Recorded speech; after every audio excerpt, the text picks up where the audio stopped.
제5장. 들으라 부한자들아, 너희에게 이 말고생으로 말미암아 울고 통곡하라. 너희 재물은 썩었고 너희 옷은 좀 먹었으며 너희 금과 은은 녹이 슬었으니 이 녹이 너희에게 증거가 되며 불같이 너희 살을 먹으리라. 너희가 말세에 재물을 쌓았도다. 보라, 너희 밭에서 추수한 품꾼에게 주지 아니한 삭시 소리 지르며 그 추수한 자의 우는 소리가 만군의 주의 귀에 들렸느니라. 너희가 땅에서 사치하고 방종하여 사륙의 날에 너희 마음을 살찌게 하였도다. 너희는 의인을 정죄하고 죽였으나 그는 너희에게 대항하지 아니하였느니라. 기적의 아침입니다. 우리 아침 예배로 하나님 앞에 함께 나가겠습니다. 자, 오늘은 야고보서 5장 1절에서 6절까지의 말씀을 묵상하면서 이 아침 하나님의 크신 은혜를 경험하는 시간 되기를 바랍니다. 우리가 참 잘 알고 있는 다니엘 김 목사님의 간증의 한 부분입니다. 이분은 일본에 살 때 이 후쿠오카 시내에서 5년 동안 노방전도를 하신 분입니다. 다운타운에서 거의 매일 예수님의 복음을 외치고 전하고 했었는데, 정말 공교롭게도 예수님을 영접한 사람이 단 한 명도 없었다고 합니다. 어떤 중학생이 그 사실을 듣고 물어봤대요. 자기도 예수님 믿는 중학생인데, 아니 어떻게 그렇게 열매가 하나도 없는데 5년간 끊임없이 복음을 외칠 수 있었습니까? 전도의 현장에 나올 수 있었습니까? 이렇게 물어봤대요. 이 목사님은 얘기를 해준 거예요. 자기가 중학교 1학년 때 예수님을 인격적으로 만났고, 다음 해인 중학교 2학년 때부터 고3 때까지 약 5년간 시내 한복판에서 복음을 외쳤지만, 나를 통해서 예수님을 믿은 사람은 내가 알기로는 한 명도 없었다. 자, 그러면서 그 다음 얘기가 아주 우리의 마음을 굉장히 새롭게 하는 말입니다. 그런데 감사합니다, 이렇게 얘기하더라는 거예요. 자, 왜 감사하냐면 두 가지를 하나님이 자기에게 이 5년의 기간 동안 가르쳐 주셨다는 겁니다. 제일 먼저는 이 노방전도가 나를 준비시키는 과정이었다는 거죠. 우리가 전도 현장에는 항상 열매가 있기를 바랍니다. 그러나 이 열매가 없을 때가 있죠. 믿든 안 믿든 상황에 관계없이 복음을 외쳤던 지난 5년 동안의 훈련의 시간, 아무도 안 알아주고 조롱받고 무시당하고 때로는 멸시당하고 위협도 당했지만, 자기는 복음을 외치는 훈련의 장으로서 5년이 너무나 축복이었다, 이렇게 말을 해주는 거예요. 자, 그리고 또 한 가지, 요즘의 시대상을 말하면서 이렇게 얘기하셨습니다.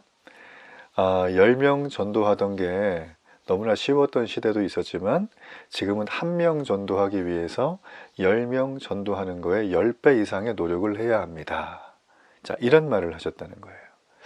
즉, 이 시대가 마지막 때 종말의 시대이기 때문에 하나님이 거기에 맞춰서 자기를 잘 훈련해 주셨다라는 그런 말을 하는 걸 제가 책에서 본 적이 있습니다. 여러분, 그렇습니다. 야고보서 5장의 큰 주제는 바로 이 다니엘 김 목사님이 경험했던 것과 맥락이 같아요. 바로 이 5장은 종말을 사는 그리스도인은 세상을 어떻게 바라봐야 할 것인가에 대한 부분이에요. 자, 쉽게 말해서 이 종말의 때에 하나님의 주권을 인정하며 살아가는 삶은 도대체 무엇인가? 오늘 본문은 특별히 한 계층에 대해서 말을 해줍니다. 특별히 부자들을 말합니다. 부한자들, 부유한 사람들. 자, 그런데 이들이 상당히 불의한 부자들이었다는 거예요. 오늘 본문에 나와 있는 이 부한자들은 자신의 부를 하나님보다 더 의지한 나머지 도적질하고 탐닉하고 살인까지 하게 되는 부자들의 모습입니다. 즉, 억압하는 부자들에게 과연 하나님은 어떤 심판을 내리시는가를 보여주는 게 오늘의 메시지라고 할 수 있어요. 자, 성경은 재물이나 부를 정죄하거나 금하지 않습니다. 땀 흘려 번 정직한 돈, 그 돈을 가지고 가치 있게 쓰는 것은 하나님이 우리에게 허락하신 사명이라고 저는 생각합니다. 하지만 정직하지 않은 방식으로 부를 쌓고 또 올바르게 사용하지 않은 행위에 대해서는 하나님은 반드시 심판한다고 말씀하십니다. 자, 제일 먼저 오늘 우리 말씀 속에 2절 말씀에 보면 자, 말세에 쌓은 재물이라는 아주 흥미로운 문장이 등장하죠. 야고보는 왜 이런 말을 썼을까? 야고보는 이 2절 말씀에서 재물이 썩도록 내버려 둔 부자들을 책망을 하고 있습니다.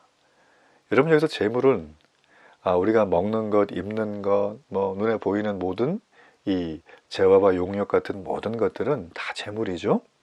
자, 이 재물은 우리 수중에 들어오면 그냥 쌓아둬야 될까요? 아니면 흘려보내야 될까요? 정답은 쌓아두면 안 된다는 거예요. 특별히 재물 중에서 우리가 먹는 것과 입는 것은 쌓아두는 것이 아니라 나누어야 한다. 왜 그래야 되나요? 그렇지 않으면 썩기 때문이에요. 하나님이 이 땅을 창조하신 원리는 적절한 나눔을 통해서 모든 사람이 매일 굶주리지 않고 삶을 함께 조화롭게 살아가도록 하기 위함입니다. 자, 그 대표적으로 하나님이 이 땅을 피조할 때 만들었던 우리 눈에 늘 확연한 24시간 이것과 함께 살아가는 이 자연 환경, 동식물, 인간을 포함한. 자, 여기에서 여러분 최상위 포식자는 과연 누구겠어요? 제가 볼 때는 사람이 아니라 시간이에요. 시간은 이 모든 것들을 압도합니다. 아무것도 하지 않은 것 같지만 10년, 100년, 수천 년, 수만 년 이렇게 흘러가면서 시간이 모든 것들을 정화하고 불의를 의롭게 만들고 새롭게 하죠. 그래서 우리 예수님이 이 땅에 오실 때는 시간을 뚫고 이 땅에 오신 거예요. 하나님의 영원하고 무한하고 초월한 시간에서 이 땅에 유한한 시간으로 오신 사건이 바로 예수님의 십자가의 사건이다. 자, 그러면 그분은 이 땅에 왜 오셨는가? 그분이 오신 이유는 아주 간단하죠. 이 땅에 나누지 않는 우리들의 패역한 모습을 보았기 때문입니다.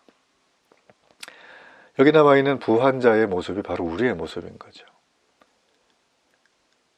이 부자는 이 땅의 창조 원리를 위배하고 날마다 재물을 쌓기만 하고 나누고 베풀 줄 모릅니다. 자, 그러면 어떻게 된다 그러죠? 재물은 썩고 옷은 좀 먹고 결국 하나님의 심판이 불같이 임하게 될 것이다. 여러분, 지혜 있는 자라면, 귀 있는 자라면 이 말을 꼭 마음의 영적인 은혜로 받아들이기를 바라겠습니다. 자, 이렇게 이 하나의 죄가 다른 죄를 낳는다고 하죠. 탐욕으로 가득 찬 이 부자들은 나누지 않을 뿐 아니라 가난한 자들의 것을 도적질하기도 합니다. 자, 야고보는 오늘 4절에서 추수한 품꾼에게 삭슬 주지 않는 것, 이걸 도적질이라고 지적을 하고 있어요. 도둑놈이라는 거죠. 여기 나와 있는 품꾼이라는 사람은 추수 때니까, 그죠? 굉장히 중요한, 농사에 있어서 가장 결정적으로 중요한 때잖아요. 자, 이때 일손이 얼마나 부족합니까? 자, 이렇게 귀한 일꾼을 품꾼으로 썼는데, 여러분, 이 품꾼의 특징은 뭐예요? 하루 벌어서 하루 먹고 사는 사람들이 대부분이었어요, 당시에는. 자, 그러다 보니까 이 품꾼에 관련되어 있는 가족들은 품삯이 바로 그날의 생활 양식이었죠. 생계 전체를 다 의존하고 있는 겁니다. 자, 그런데 오늘 부자는 일을 시켜 불어먹고 품삯을 주지 않아요. 그러면 굶어 죽을 수밖에 없겠죠. 이들은 죽기 전에 비탄에 빠져서 하나님 앞에 절규할 수밖에 없습니다. 자, 이 울부짖음, 이 원한의 소리를 부자는 듣지 않지만 하나님은 전부 다 듣고 계신다는 것입니다. 여러분, 하나님은요, 정말 놀랍도록 신실하고 공의로우신 분이세요. 하나님은 우리의 모든 걸 보세요. 여러분, 그러므로 그런 마음이, 그런 생각이 우리에게 세팅이 된다면 어떻게 두 마음으로 신앙생활을 할 수 있겠습니까? 이쪽도 대충 걸쳐있고 하나님도 걸쳐있고, 여러분, 이런 분이 계시다면 속히 방향을 정하시기를 바랍니다. 회개하고 하나님 앞에 나오시길 바라요. 자, 이 야고보는 부자의 또 다른 죄를 지적을 해주고 있는데, 바로 이 재물이 쌓여갈수록 이걸 바라보면서 그걸 가지고 그는 사치와 쾌락에 빠져드는 상태를 지적합니다. 불쌍한 자들을 섬기는 데는 전혀 관심이 없어요. 심지어는 자기에게 일해준 품꾼에게 품삯조차 주지를 않아요. 그들의 울부짖음, 규탄을 듣지를 않아요. 자, 이런 사람을 오늘 말씀에는 사륙당할 가축의 모습으로 비유해 줍니다. 한마디로 도살장에 끌려가는 가축이죠. 자, 여러분, 가축은 우리가 왜 키우죠? 살을 토실토실하게 써서 우리가 그걸 잡아서 음식으로 먹으려고 하는 거예요. 탐닉에 빠져있는 부자들을 오늘 야고보는 도살장에 끌려가는, 언제 죽을지도 모르는, 그러면서도 매일 음식을 먹고 살만 찌우고 있는 가축에 비유하고 있습니다. 가축은 언제 죽을지 몰라요. 자기만 탐닉하는 부자들은 언제 죽을지 몰라요. 정말 어리석어요. 여러분, 제가 오늘도 이제 어떤 분을 만나서 예수님에 대해서 잘 모르는 것 같아요. 이분이 예수님을 좋아하고 경험은 있는데 지극히 어떤 좀 한쪽 측면으로 많이 치우쳐 계셨어요. 그래서 들으면서 균형이 필요하구나, 말씀이 필요하구나, 이런 생각을 하게 됐어요. 자, 이런 분이 있는 반면에 어떤 분들은 2번, 3번, 10번, 10년, 20년 계속 품고 기도를 해도요, 이 세상의 탐닉에서 빠져나오지를 못해요. 볼 때마다 너무 가슴이 아파요. 저분 저러다가 가축 신세로 끝날 텐데. 여러분, 부자가 사치하고 방종하는 모습이 그와 같다라는 거예요. 다른 말로 말하면 그 가축 신세인 부자는 심판이 비껴가지 않고 확실하게 임한다 라는 말입니다. 자, 부자의 마지막 죄가 바로 살인이에요. 우리 야고보는 부자를 살인자로 규정을 합니다. 왜 그렇게 하는가? 부자는 가난한 자를 억압하죠. 그래서 법정으로 끌고 가요. 자기 엄청난 많은 재산을 이용해서. 그래서 자신을 변호할 수 없는 가난한 자를 자신은 엄청난 돈을 가지고 변호하고 법을 이용하고 빈틈없이 그를 죽음으로 몰아갈 수가 있어요. 뿐만 아니라 품꾼의 싹을 떼어먹은 이 부자는 가난한 자의 생존권을 이미 박탈한 거죠. 자, 이거는 법적으로도 간접 살인 행위에 해당이 됩니다. 야고보는 정죄와 살인이라는 이 단어를 함께 사용하면서 오늘 부자를 살인자로 규정하는 것에 대해서 조금의 망설임이 없습니다. 그리스도인이면서 물질의 마음이 빼앗겨 시대를 분별하지 못하고 악을 행하는 것을 그냥 아무렇지도 않게 행하는, 이렇게 심판을 자초하는 이 어리석은 부자, 탐욕이 가득한 부자, 마음에 말세에 쌓은 재물만 바라보며 흐뭇해하는 이 부자의 모습은 매우 불행한 일이에요.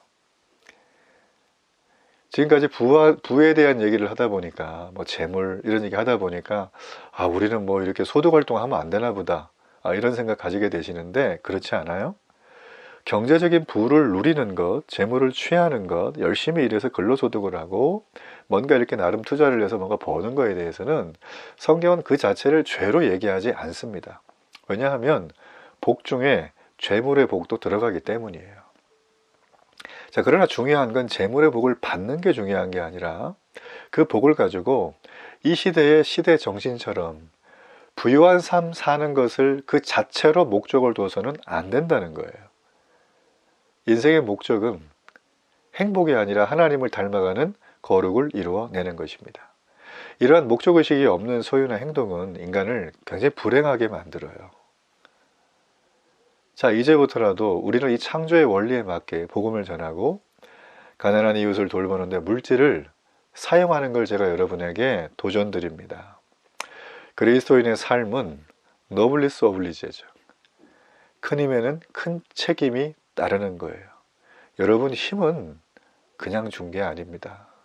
하나님이 그 힘을 통하여 이 땅에 죽어가는 수많은 영혼을, 또 지금 새롭게 일어나는 복음의 공동체인 교회를 건강하게 살리고 세우라고 주신 거예요. 여러분 이 일에 헌신하십시오. 마음과 물질과 시간을 들이십시오. 영혼 구원하는 데 최선을 다하는 그런 은혜와 축복이 여러분의 삶의 결단 가운데 있기를 바랍니다. 우리 결단의 기도를 하나님 앞에 드립니다. 살아계신 하나님, 오늘도 은혜를 감사합니다. 그리스도인은 고난 중에도 우리 주님의 재림을 바라보며 하나님 이 땅 속에 노블리스 어블리제로 살아야 합니다. 내게 허락하신 이 많은 것들 맨날 없다고 상대적 박탈감에 불평만 했지만 이제 회개하고 가져있는 모든 나의 젊음, 나의 건강, 나의 물질, 나의 재능과 여건을, 영혼을 건지고 교회를 세워가는데 온전히 헌신하게 하여 주옵소서. 그런 헌신을 통하여 하늘의 은혜가 임하게 해 주옵소서. 예수님의 이름으로 기도합니다. 아멘.